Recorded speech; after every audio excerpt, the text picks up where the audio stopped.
Unë me mujë më përlasë si api rastën. Hajtë se është nisë. Familjen ko reqë, se t'kile. Hajtë. Po shta familja t'kile.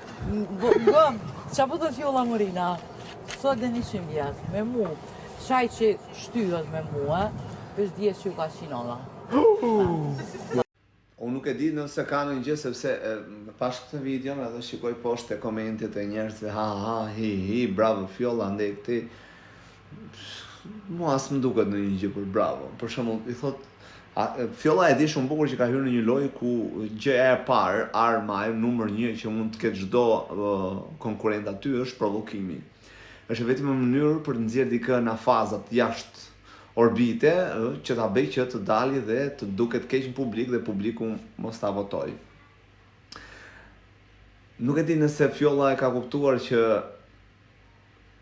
ndiqet nga 250 kamera edhe nga gjithë ata njerëz në përbot shqiptar, shqipfolës, edhe nuk e di nëse e di apo jo që ajo që është duke thënë është jashtë kulture, jashtë normave, jashtë çdo lloj gjëje që mund të takoj një adulti dhe një artisti, se mendohet që janë VIP, janë njerëz të rëndësishëm për popullin, për njerëzit, janë njerëz që kanë kontribuar në kulturë, por nuk mendoj se njerëzit, artistët janë në këtë lloj mënyre fjalori akoma më shumë në një format televiziv.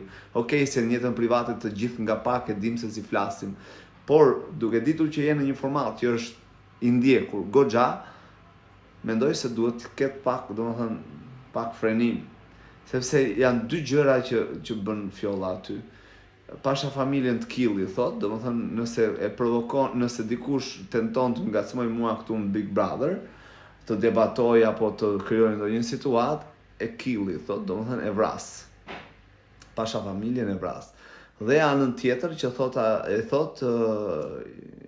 i lirohet nëna. Ku di unë se sta një lloj fjale kështu që ishte papërshtatshme, që është trup për të dëgjuar.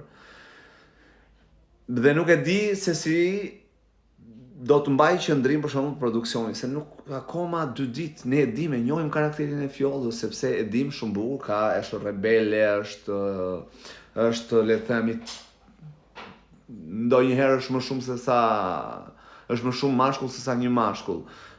Por duhet marr pak parasysh se ku ka hyrë. Dhe nuk e di të shikojmë se çfarë qëndrimi do të mbajë për shembull Big Brother, ose varet se nga kontrata dhe nga kushtet që kanë pranuar, kanë rënë dakord për të hyrë fjolla aty brenda, por nëse kushtet dhe kontrata që kanë firmosur e lejon këtë lloj gjëje, atëherë mund të them që është e kotë që të ndiqet. E kuptoni? Sepse është në moment mund të shpërthej në një fjalë ku ti je shumë bukur, duke parë mirë, bukur, qetë dhe shpërthej në një fjalë si punë këtyre fjalëve këtu.